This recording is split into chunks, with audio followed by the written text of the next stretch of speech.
All right. 27. Vast and black, the thing that was poised like a crow over the moon. Round and smooth cannonballs, things that have fallen from the sky to this earth. Our slippery brains. Things like cannonballs have fallen in storms upon this earth.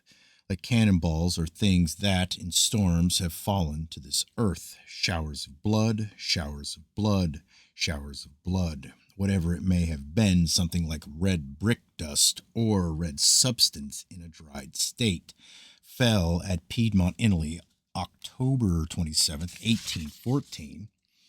A red powder fell in Switzerland, winter of 1867. That something far from this earth had bled, super dragon that had rammed a comet, or that there are oceans of blood somewhere in the sky, substances that dries and falls into powder wafts for ages in powdered form, that there is a vast area that will someday be known to aviators as the desert of blood.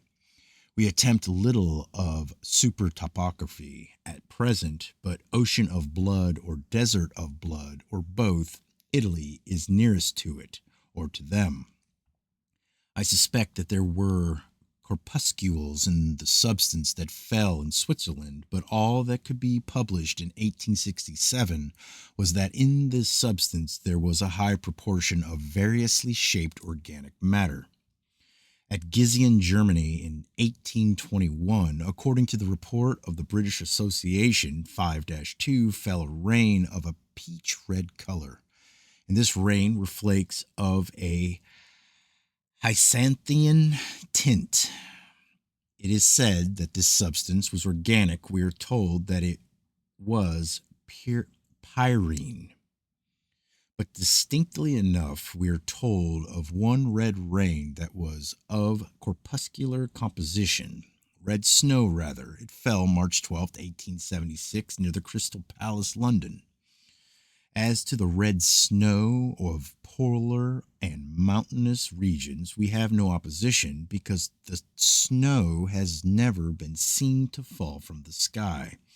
It is a growth of microorganisms or of a protococcus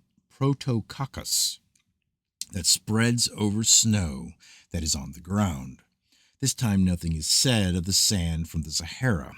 It is said of the red matter that fell in London March 12th, 1876, that it was composed of corpuscles. Of course, that they looked like vegetable cells. A note. That 9 days before had fallen the red substance, flesh, whatever it may have been, of Bath County, Kentucky. I think that a super egotist, vast but not so vast as it had supposed, had refused to move to one side for a comet. We summarize our general supergeographical expressions: gelatinous regions, sulfurous regions, frigid and tropical regions. A region that has been source of life relatively to this earth, regions wherein there is density so great that things from them entering this earth's thin atmosphere explode. We've had a datum of explosive hailstorms. We now have support to the acceptance that they have been formed in a medium far denser than air of this earth at sea level. In the Popular Science News 22-38 is an account of ice that had been formed under great pressure in the laboratory of the University of Virginia. When released and brought into contact with ordinary air, this ice exploded. And again, the flesh-like substance that fell in Kentucky, its flake-like formation. Here is a phenomenon that is familiar to us. It suggests flattening under pressure. But the extraordinary inference is pressure not equal on all sides. In the Annual Records of Science, 1873-350, it is said that in 1873, after a heavy thunderstorm in Louisiana, a tremendous number of fish scales were found for a distance of 40 miles along the banks of the Mississippi River. Bushels of them picked up in single places, large scales that were said to be of the garfish, a fish that weighs some 5 to 50 pounds. It seems impossible to accept this identification.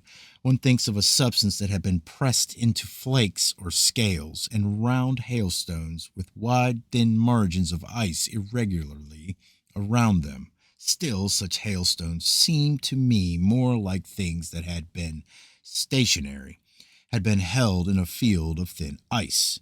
In the Illustrated London News 34-546 are drawings of hailstones so margined as if they had been held in a sheet of ice.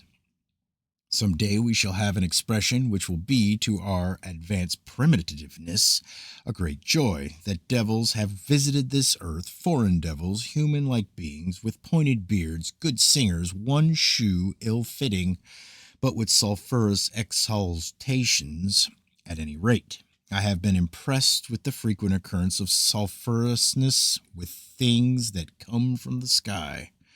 A fall of jagged pieces of sky, Orkney, July 24th, 1818. They had a strong sulphurous odor, and the coke, or the substance that looked like coke, that fell at Mortaix, France, April 24th, 1887. With it fell a sulphurous substance, the enormous round things that rose from the ocean near the Victoria. Whether we still accept that they were superconstructions that had come from a denser atmosphere and in danger of disruption had plunged into the ocean for relief, then rising and continuing on their way to Jupiter or Uranus. It was reported that they spread a stench of sulfur. At any rate, this datum of proximity is against the conventional explanation that these things did not rise from the ocean but rose far away above the horizon with illusion of nearness. And the things that were seen in the sky July 1898, I have another note. In Nature 58-224, a correspondent writes that upon July 1st, 1898, at Sedberg, he had seen in the sky a red object, or, in his own wording, something that looked like the red part of a rainbow, about 10 degrees long. But the sky was dark at the time. The sun had set. A heavy rain was falling. Throughout this book, the datum that we are most impressed with, successive falls, or that if upon one small area things fall from the sky and then later fall again upon the same small area, they are not products of a whirlwind, which, though sometimes axially stationary, discharges tangentially. So the frogs that fell at Wigan, I have looked that matter up again. Later, more frogs fell. As to our data of gelatinous substance said to have fallen to this earth with meteorites, it is our expression that meteorites tearing through the shaky protoplasmic sea of genesistrine, against which we warn aviators, or they may find themselves suffocating in a reservoir of life, or struck like currents in a blanc mange, that meteorites detach gelatinous or protoplasmic lumps that fall with them. Now, the element of positiveness in our composition yearns for the appearance of completeness. Supergeographical lakes with fishes in them, meteorites that plunged through these lakes on their way to this earth. The positiveness in our makeup must have expression in at least one record of a meteorite that has brought down a lot of fishes with it. Nature 3-512, that near the bank of a river in Peru, February 4th, 1871, a meteorite fell. On the spot, it is reported several dead fishes were found of different species. The attempt to correlate is that the fishes are supposed to have been lifted out of the river and dashed against stones. Whether this be imaginable or not depends upon each one's own hypnosis. Nature 4-169, that the fishes had fallen among the fragments of the meteorite. Popular Science Review 4-126, that one day Mr. Le Gould, an Australian scientist, was traveling in Queensland. He saw a tree that had been broken off close to the ground. Where the tree had been broken was a great bruise. Nearby was an object that resembled a 10-inch shot. A good many pages back, there was an instance of overshadowing, I think. The little carved stone that fell at Tarbes is my own choice as the most impressive of our new correlates. It was coated with ice, remember. Suppose we should sift and discard half the data in this book. Suppose only that one datum should survive. To call attention to the stone of Tarbes would, in my opinion, be doing well enough for whatever the spirit of this book is trying to do. Nevertheless, it seems to me that a datum that preceded it was slightly treated. The disk of quartz said to have fallen from the sky after a meteoric explosion. Said to have fallen at the plantation Blegendal, Dutch Guyana or Guinea, sent to the Museum of Leyden by M. van Sippenstein, an adjunct to the governor of Dutch Guyana.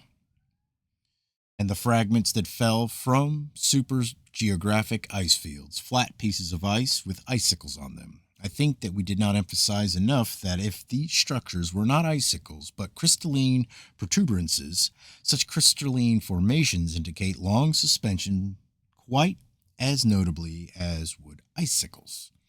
In the Popular Science News 24-34, it is said that in 1869 near Tiflis fell large hailstones with long protuberances. The most remarkable point in connection with the hailstones is the fact that, judging from our present knowledge, a very long time must have been occupied in their formation.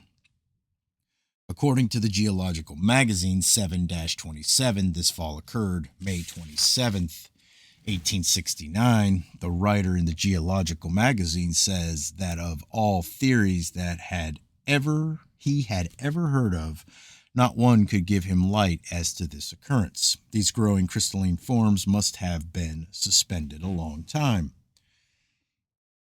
Excuse me. Again and again, this phenomenon, 14 days later, at about the same place, more of these hailstones fell. Rivers of blood that vein Albunius sees, or an egg-like composition in the incubation of which this earth is a local center of development. That there are super arteries of blood in Genestrine, that sunsets are consciousnesses of them, that they flush the skies with northern lights sometimes, super embryonic reservoirs from which life forms emanate, or that our whole solar system is a living thing, that showers of blood upon this earth are its internal hemorrhages, or vast living things in the sky as there are vast living things in the oceans, or some one especial thing and a special time and a special place, a thing the size of the Brooklyn Bridge. It's alive in outer space. Something the size of Central Park kills it. It drips. We think of the ice fields above this earth, which do not themselves fall to this earth, but from which water does fall. Popular Science News 35-104, that according to Professor Luigi Palazzo, head of the Italian Meteorological Bureau, upon May 15, 1890, at Mescanati, Calabria, something the color of fresh blood fell from the sky. The substance was examined in the public health laboratories of Rome. It was found to be blood. The most probable explanation of this terrifying phenomenon is that migratory birds, quails, or swallows were caught and torn in a violent wind. So the substance was identified as bird's blood. What matters is what the microscopists